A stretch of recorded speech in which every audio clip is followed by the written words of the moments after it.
Hello दोस्तों, मैं हूं आपका दोस्त सुमित और आज मैं लाया हूं आपके दुनिया की सबसे बड़ी मानवा नैनो मशीन चैप्टर 1। तो कहानी की शुरुआत होती है चांदनी रात की एक शांत मंजर से। चारों ओर गहरी खामोशी छाई हुई है। तभी अचानक एक लड़के को देखते हैं जो बदहवास हालत में तेजी से दौड़ता हुआ जा रहा होता है, जैसे किसी चीज से अपनी जान बचाकर भाग रहा हो। उसके चेहरे पर डर और घबराहट साफ देखी जा सकती है। तभी दौड़ते हुए उसके पैर किसी चीज से टकराता है और वो अपना संतुलन खो बैठता है। उसके पैर में इतनी जोर से लगी थी कि वह दर्द से कराह उठता है और जोर चिल्लाता है। और तभी देखते ही देखते वो एक ढलान से नीचे गिर जाता है खाई की तरफ। जमीन पर गिरने के बाद वो दर्द से जमीन पर पड़ा ही रहता है और खुद को संभालने की कोशिश करता है। वह हताशा में चिल्लाता है, लानत है, मैं अब चल भी नहीं पा रहा, मेरी टांग। उसकी आंखों में गुस्सा है और हार की टीस है। वह बुदबुदाता है, सब कुछ बर्बाद हो गया। तभी उसे एहसास होता है कि वह अकेला नहीं है। उसके सामने साए जैसे लोग खड़े हैं और लड़का गुस्से और हैरानी में उनसे पूछता है, क्या तुम कह रहे हो कि मैं शुरू से ही तुम्हारी कठपुतली बनकर इस इलाके में नाच रहा था? वैसे यही लड़का अपना मेन हीरो है, ठीक है, और इसका नाम प्रिंस चियोन है। तभी अचानक वो नकाबपोश हत्यारे इस लड़के को घेर लेते हैं। उनमें से एक नकाबपोश ताना मारते हुए कहता है, 1 घंटे तक भागने के बाद यहाँ तक पहुँचना बहुत मुश्किल रहा होगा, है ना? शाबाश राजकुमार चियोन। तभी दूसरे हत्यारे ने उबासी लेते हुए कहा कि यह इंतजार उसे सुला ही देता। तभी हम प्रिंस चियोन को देखते हैं जो पूरी तरह घिर चुका है। उसके पास भागने की ना तो ताकत बची है और ना ही कोई रास्ता। प्रिंस चियोन मनी मन सोचने लगा कि उसे अब क्या करना चाहिए। तभी प्रिंस चियोन उन नकाबपोशों से पूछता है, आखिर क्यों? मैंने तो एकेडमी में दाखिला लेना भी छोड़ दिया था, फिर भी तुम मेरी जान के पीछे क्यों पड़े हो? तभी हत्यारे ने एक ठंडी सी आवाज में कहा, चाहे तुमने एकेडमी छोड़ दी हो या तुम मार्शल आर्ट में कितने भी कमजोर क्यों ना हो, प्रिंस चियोन, ये सब मायने नहीं रखता। हत्यारा आगे कहता है, जब तक तुम्हारे पास सिंहासन का अधिकार है, यही एकमात्र रास्ता है। प्रिंस हत्यारे ने अपनी तलवार निकाल ली और प्रिंस चियोन को हार मानने के लिए कहा। तभी हत्यारे प्रिंस चियोन का अपमान करने वाले लहजे में कहते हैं कि भले तुम्हारे अंदर किसाना खून मिला हो, लेकिन फिर भी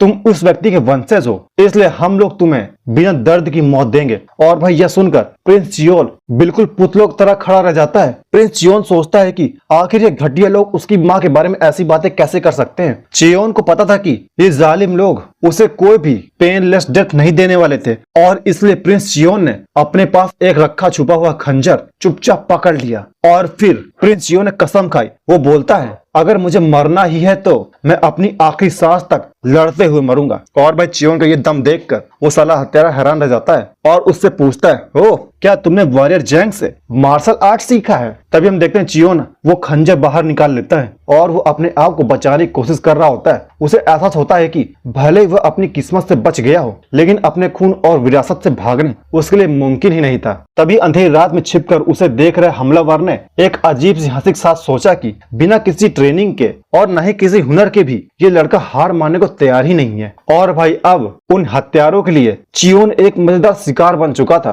तभी एक आवाज गूंजती है, उसे खत्म कर दो। हमलावर के आदेश देते ही सारे के सारे नकाबपोश लड़ाके बिजली की रफ्तार से चियोन की तरफ टूट पड़ते हैं। चारों तरफ से घिरे हुए चियोन ने दर्द से कराहते हुए अपना बचाव करने की पूरी कोशिश की, लेकिन हमलावर हर तरफ से उस पर हावी थे। तभी एक नकाबपोश ने अपनी तलवार चियोन पर हमला किया, जिसे चियोन ने किसी तरह झटके से रोका, लेकिन वह हमला बहुत तेज था यार। तभी हम देखते हैं कि हवा में तलवारें लहरा रही होती हैं और हमलावर अपनी पूरी ताकत के साथ चियोन पर वार कर रहे होते हैं, मानो उसका बचना नामुमकिन हो। तभी अचानक एक हमलावर ने चियोन का गला दबोच लिया और उसे हाथ उठा लिया। चियोन पूरी तरह से लाचार नजर आ रहा था और हम देख ही सकते हैं कि प्रिंस चियोन अब बिल्कुल लाचार दिख रहा है। हमलावर ने प्रिंस चियोन की आंखों में देखते हुए एक ताना मारा और कहा कि उसकी ये छोटी सी जवाबी कार्रवाई अब खत्म हो चुकी है। तभी चियोन ने मौका देखकर अपनी कमर के पीछे से छिपाया हुआ चाकू निकाला और भाई चियोन के इस अचानक किए गए वार ने उस हमलावर को पूरी तरह चौंका दिया। और भाई उस हमलावर का चेहरा देखो कितना हैरान दिख रहा है। तभी चियोन अपना चाकू सीधा उसके मुंह के आर पार कर देता है और ये देखकर बाकी हमलावर सन्न रह गए और उनकी आंखें फटी रह गई। और भाई उस नकाबपोश को मारने के बाद चियोन तो वैसे भी घायल था,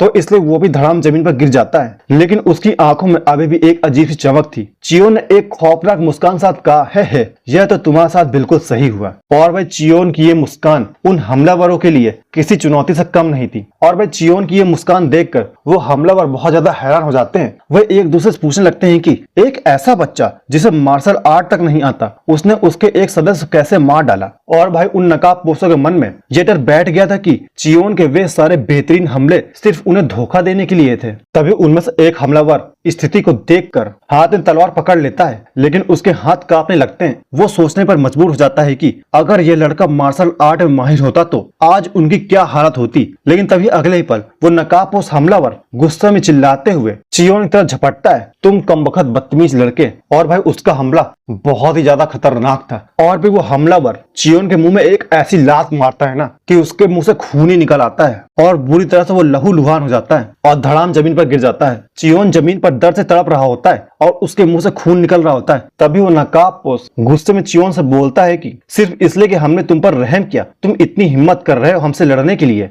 और भाई इस हमलावर को गुस्सा तो सातवें आसमान पर था। उसने फिर से चियोन पर एक और वार करने को ठान लिया। और भाई हम देख सकते हैं कि चियोन कितना बेबस दिख रहा है, पर वो अभी भी हार मानने को तैयार नहीं था। और भाई आप देख ही सकते हैं कि उस हमलावर ने चियोन के पेट में अपनी तलवार घुसा ही दी थी और इसलिए अंधेरी और तूफानी रात में पूरा जंगल चियोन की दर्द भरी चीख से गूंज उठता है। इतना खतरनाक हमला होने के बाद भी चियोन अब भी हार मानने को तैयार नहीं था। तभी वो हमलावर चियोन के पेट से अपनी तलवार निकालता है और उसके पेट में लात मारते हुए उससे पूछता है कि अपने पेट में तुम्हें छेद होने का अनुभव कैसा लग रहा है। वहीं दर्द से तड़पता हुआ अपना चियोन अपने हाथों से जमीन खोदने लगता है और सोचता है कि उसने उन्हें एक बार तो धोखा दे दिया लेकिन दोबारा दे नहीं पाया। फिर भी उसे संतोष है कि कम से कम उसने एक दुश्मन को तो मार गिराया। तभी हमलावर चियोन के घाव को और गहरा करते हुए उसे तड़पा तड़पा कर मारने की धमकी देता है। और भाई वो नकाबपोश अपने साथी की मौत का बदला लेने के लिए मजबूर महसूस करता है। हालांकि यह उसका स्टाइल नहीं है। लेकिन तभी अचानक सब कुछ फ्रीज हो जाता है। लेकिन तभी अचानक एक बहुत तेज और बहुत बड़ी रोशनी का धमाका होता है और इस अनएक्सपेक्टेड रोशनी को देखकर वहां खड़े हमलावर की आंखें फटी फटी रह जाती हैं और वो हक्के बक्के रह जाते हैं। और वो जो रोशनी थी ना इतनी तेज थी कि उस रोशनी की वजह से एक हमलावर के परखच्चे उड़ जाते हैं, जबकि वहां पड़ा चियोन वहीं पड़ा रहता है। लेकिन तभी खून और धुएं के बीच अचानक तलवार का एक तेज वार नकाबपोश चीर देता है और ये देखकर सारे हमलावर आपस में कानाफूसी करने लगते हैं डर के मारे कि अभी अभी वह सफेद रोशनी की लकीर क्या थी। लेकिन तभी उन नकाबपोशों की नजर एक जूते के निशान की तरफ जाती है और अचानक सब कुछ बदल जाता है। और तभी एक नकाबपोश चिल्लाता है डर के मारे कि कोई उनके पीछे आ गया है। और तभी हम देखते हैं कि हर जगह सन्नाटा पसरा हुआ होता है, जबकि वो जो पैर था ना वो किसी लड़के का था और वो लड़का पूरी तरह से नीला चमक रहा था और वो बिल्कुल शांत खड़ा था। उस लड़के के शरीर से नीली बिजली की तरह एक ऑरा फूट रहा था जो वहां मौजूद उन नकाबपोशों को हैरान कर रही थी भाई। और भाई उस लड़के का शांत स्वभाव और उसके चारों तरफ मंडराता वो खतरनाक ऑरा वाली बिजली उसने माहौल को और भी ज्यादा गंभीर बना दिया था।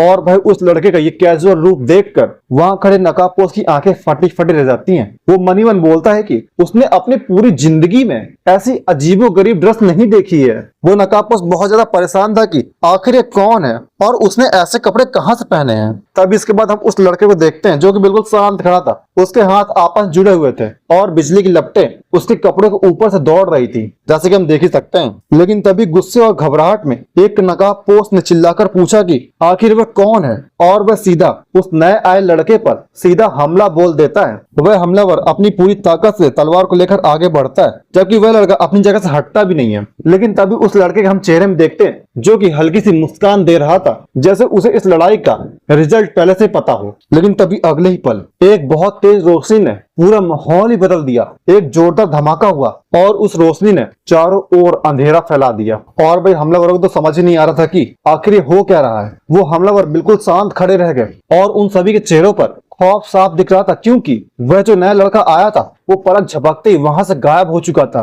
वो हमलावर अपनी आंखों पर यकीन नहीं कर पा रहे थे कि कोई इतना तेजी से ओझल कैसे हो सकता है। ओझल मतलब आंखों से गायब हो जाना। वो नकाबपोश मन में सोचने लगते हैं कि क्या ये कोई एजिलिटी स्किल है, लेकिन नहीं भाई, ये उससे भी कहीं ज्यादा खतरनाक था। और भाई उस नकाबपोश की इतनी ज्यादा फट जाती है कि उसकी घबराहट और ज्यादा बढ़ती ही जा रही थी, क्योंकि उसे लग रहा था कि वो जो लड़का है ना वो पानी की तरह बिल्कुल ट्रांसपेरेंट है। और तभी अगले पल वो जो नया लड़का था ना उसके एक ही वार से जमीन फट जाती है और हवा का एक भयंकर बवंडर उठने लगता है जिससे उन हमलावरों के होश ही उड़ जाते हैं भाई। और भाई इस तबाही के मंजर ने यह साबित कर दिया था कि इन सभी नकाबपोशों ने एक बहुत ज्यादा पावरफुल वॉरियर्स टकरा बैठे हैं। तभी हवा में गूंजती एक भयानक चीख के साथ इस रहस्यमय रोशनी ने सब कुछ धुंधला कर दिया। उन हमलावरों के मन में दहशत दौड़ गई, उनकी आंखें फटी फटी रह गई। वह सोचने पर मजबूर हो गए कि क्या यह वास्तव में डिवाइन लेवल की मास्टर की पावर है। वह हमलावर हताश होकर मन ही मन सोचते हैं कि कोई इतना शक्तिशाली मास्टर इस बेकार प्रिंस सियोन को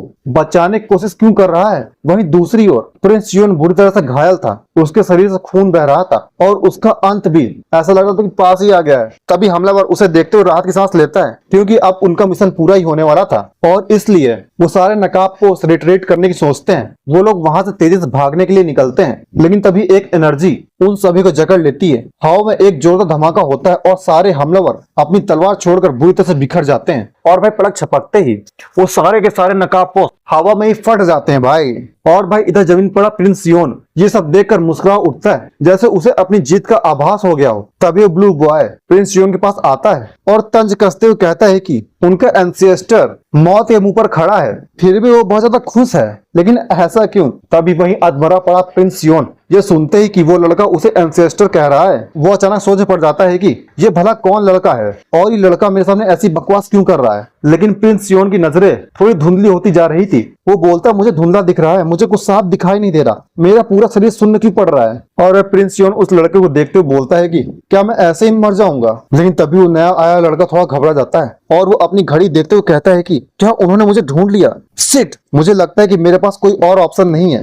वो लड़का आगे बढ़कर कहता है कि मैं यहाँ पहले आने वाला था और तुम्हें इसे इस्तेमाल करना सिखाने वाला था, लेकिन मुझे लगता है कि हमें अब काम चलाऊ तरीका अपनाना होगा। वह अपनी बात जारी रखता है, मुझे जल्दी करनी चाहिए क्योंकि तुम तो बस मरने ही वाले हो। तभी वो ब्लू बॉय प्रिंस सियोन के पास जाता है और झुकता है उसके पास और अपनी जेब से एक अजीब सा गैजेट निकालता है और फिर सियोन के शरीर पर इंजेक्शन की तरह लगा देता है। वह खुद तो कोसते हुए कहता है कि मैं इसे इंजेक्ट कर रहा हूँ और ये मुझे अजीब सा भी लग रहा है। तभी काम पूरा हो जाने पर वो ब्लू बॉय थोड़ा मुस्कुराते हुए कहता है कि ठीक है, हो गया। तभी ब्लू बॉय सियोन के पास झुककर उससे पूछता है कि हे एंसेस्टर, क्या तुम ठीक हो। तभी ब्लू बॉय अपनी बात पूरी करता है और मन में सोचता है कि काश ही मेरा एंसेस्टर बच जाए और इसकी जिंदगी आसान हो। तभी वो ब्लू बॉय सियोन से बताता है कि यह एक नैनो मशीन का लेटेस्ट वर्जन है और इसे यूज करना तुम्हारे लिए काफी ज्यादा इजी होना चाहिए, तो इसे इस्तेमाल करना सीखने के लिए तुम्हें गुड लक। और अगले ही पल एक बिजली जैसी चमक के साथ वह ब्लू बॉय वहां से गायब हो जाता है और वहीं जमीन पर अपना प्रिंस सियोन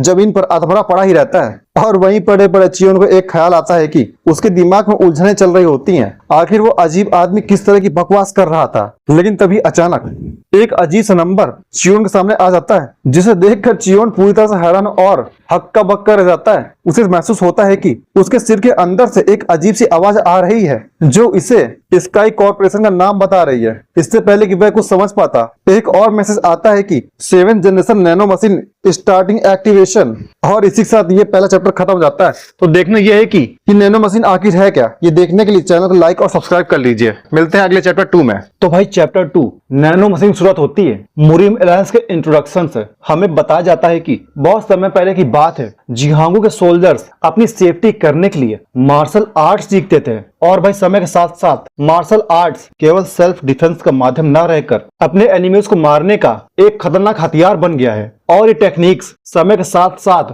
और भी ज्यादा कॉम्प्लेक्स होती गई, जहां नॉर्मल फॉर्म्स बन गई, सीरीज ऑफ मूवमेंट और ब्रीथिंग टेक्निक्स बन गई, बेसिक ऑफ इंटरनल एनर्जी। और भाई इसलिए मार्शल आर्टिस्टों ने अपनी टेक्निक्स और विरासतों को अगली पीढ़ी तक पहुंचाया, जिससे मार्शल आर्ट का विकास लगातार होता रहा। जो लोग मार्शल आर्ट में बहुत ज्यादा कुशल हो गए थे, वो लोग नॉर्मल लोगों से बहुत ज्यादा पावरफुल थे और उन्हें जल्द ही मुरिम एलायंस का लोगो मिल गया और वो लोग कहलाने लगे वुलिन। और फिर मुरिम के लोगों का डिसाइपल बनने के इच्छुक वॉरियर उन्होंने अपने क्लैंस बनाए और एक क्लैन 2 ग्रुप में बांटे गए। पहला था फोर्स ऑफ जस्टिस और दूसरा था फोर्स ऑफ इविल। और भाई इन दोनों पावरफुल ग्रुप के बीच एक और ग्रुप मौजूद था जो बिल्कुल अलग रास्ते पर था और बस अपनी पावर्स को बढ़ाने की फिराक में रहता था। दुनिया उन्हें डेमोनिक कल्ट के नाम से जानती थी और भाई कहीं डेमोनिक कल्ट के सबसे हाईएस्ट रैंकिंग फैमिली के उसी नाजायज बच्चे की है जिसके पास सिंहासन का अधिकार है। और ये चियोन ये वून की कहानी है। और तभी हम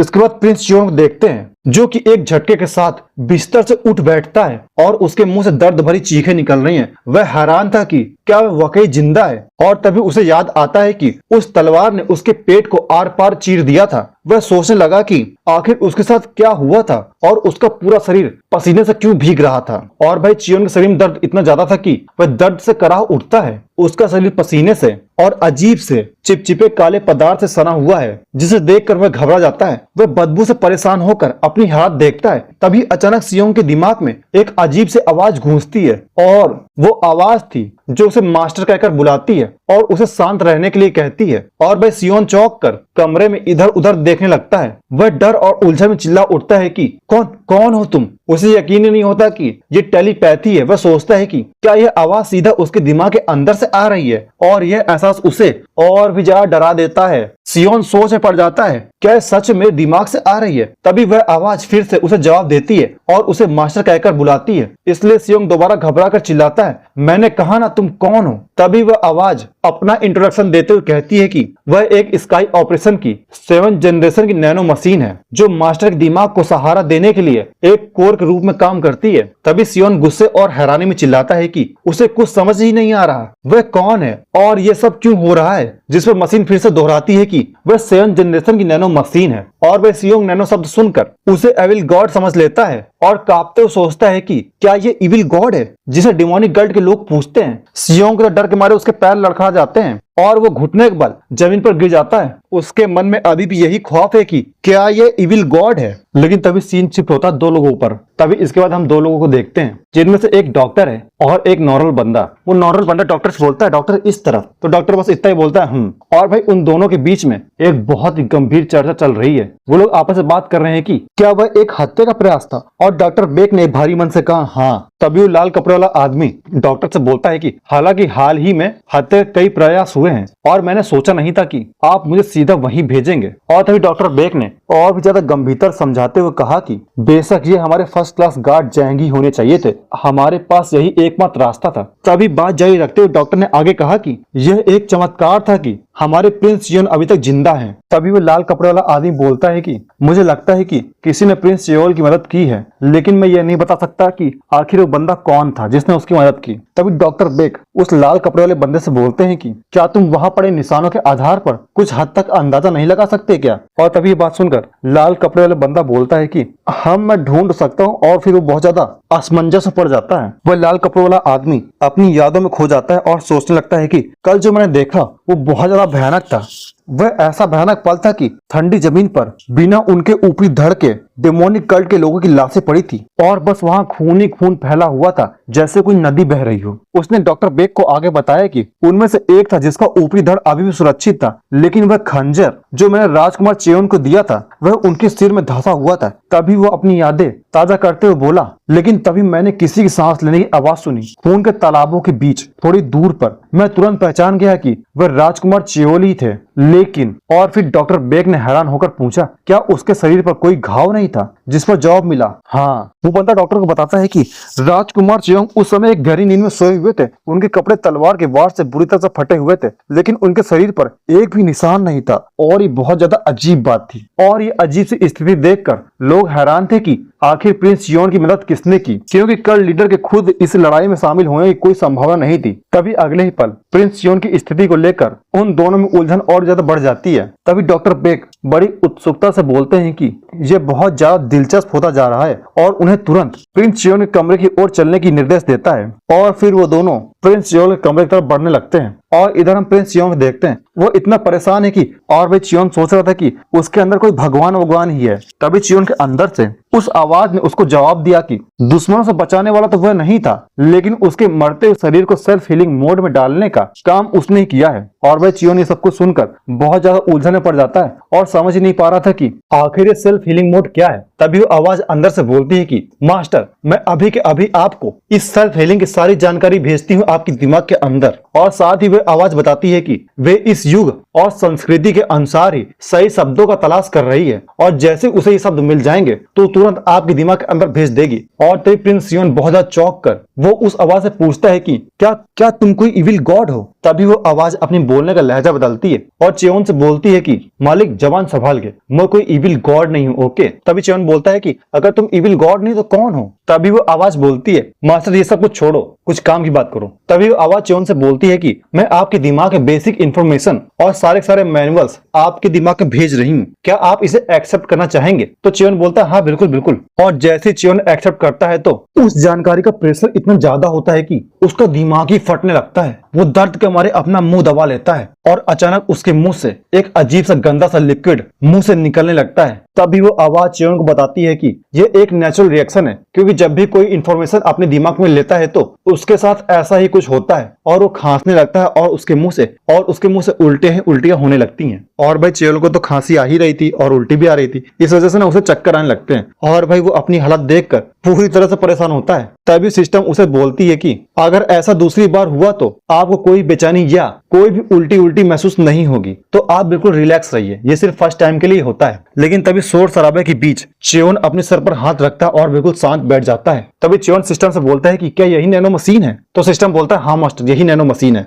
और ये जानकर कि उसके शरीर के अंदर अब हजारों मशीनें समा गई हैं, इस वजह से च्योन बिल्कुल हैरान और हक्का बक्का रह जाता है। तभी सिस्टम च्योन को बताता है कि आपके शरीर में 6,82,04,000 नैनो मशीन डाली गई हैं। और भाई ये सुनकर च्योन समझ ही नहीं पा रहा है कि आखिर उसके साथ क्या हो रहा है, ये कोई इंसान है या भगवान। तभी च्योन सिस्टम से बोलता है कि अगर मैं चाहूं तो क्या मैं तुम्हें अपने शरीर से बाहर निकाल सकता हूं? तो नैनो मशीन उसे जवाब देती है कि हाँ बिल्कुल आप निकाल सकते हैं, लेकिन जब आप मर चुके होंगे तब। और भाई ये सुनते ही च्योन सोचने लगता है कि उसके सौतेले भाई उसे मारने के लिए कितने बेताब है और अब तो उसके शरीर में इतनी अजीब सी चीज भी आ गई है। च्योन सोचता है कि आखिर मेरे साथ ही ऐसा क्यों होता है। वह खुद से सवाल कर ही रहा था कि तभी डॉक्टर बैग के आने की उसे मैसेज मिलता है। और भाई जैसे च्योन को पता चलता है कि डॉक्टर बेक वहां आ रहे हैं तो वो बहुत ज्यादा डर जाता है। वो मन ही मन सोचने लगता है कि अगर किसी ने उसे नैनो मशीन से बात करते देख लिया तो सब लोग उसे पागल ही समझेंगे। तभी नैनो मशीन च्योन से बोलती है कि मैं आपके सारे थॉट्स पढ़ सकती हूँ, इसलिए आपको चिंता करने की कोई जरूरत नहीं है। और फिर वो नैनो मशीन साइलेंट मोड में चली जाती है। तभी इसके बाद डॉक्टर बेक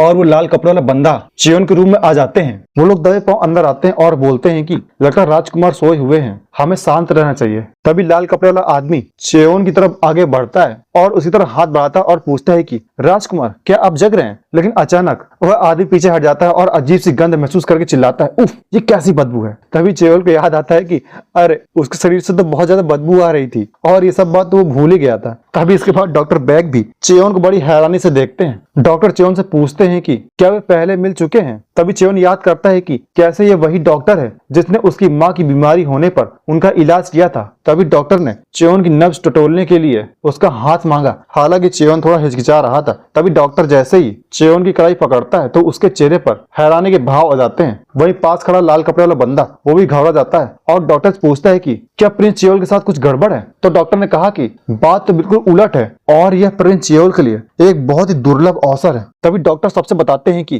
प्रिंस च्योन के शरीर से जितनी भी इम्प्योरिटीज थी वो सारी निकल चुकी है और उनके अंदर बहुत ही प्योर एनर्जी बह रही है। तभी डॉक्टर च्योन से पूछते हैं कि क्या आपने कोई विशेष दवा ली है? वहीं च्योन को तो पता ही नहीं कि आखिर वो किस दवा की बात कर रहे हैं। तभी डॉक्टर च्योन से बोलते हैं कि तुम्हारा शरीर अब मार्शल आर्ट को सीखने के लिए बिल्कुल तैयार है। और डॉक्टर की बात सुनते ही प्रिंस च्योन अपने ख्वाबों में चला जाता है और वो सोचने लगता है कि मेरे शरीर में जो पहले काले काले धब्बे थे वो कचरा शायद इसी उल्टी की वजह से निकल चुका है। वो मन ही मन नैनो मशीन से पूछता है कि क्या ये सब तुमने किया? और फिर वो नैनो मशीन बोलती है कि मैंने आपके शरीर से हर तरह की बेकार की इम्प्योरिटीज निकाल दी है, बल्कि इम्प्योरिटीज ही नहीं, आप जितने भी वेन्स थे जिसमें खून और जितने भी मांसपेशियां थी उन सबको भी बिल्कुल टॉप नॉच से पहुंचा दिया है मैंने, जिससे आपको मार्शल आर्ट सीखने में बहुत ज्यादा मदद मिलेगी और आपका शरीर बिल्कुल प्योर रहेगा। तभी जैसे च्योन को पता चलता है कि नैनो मशीन ने उसकी सारी बॉडी बिल्कुल परफेक्ट कर दी है तो बहुत ज्यादा हैरान होता है और डरते हुए एक सवाल पूछने की कोशिश करता है नैनो मशीन से कि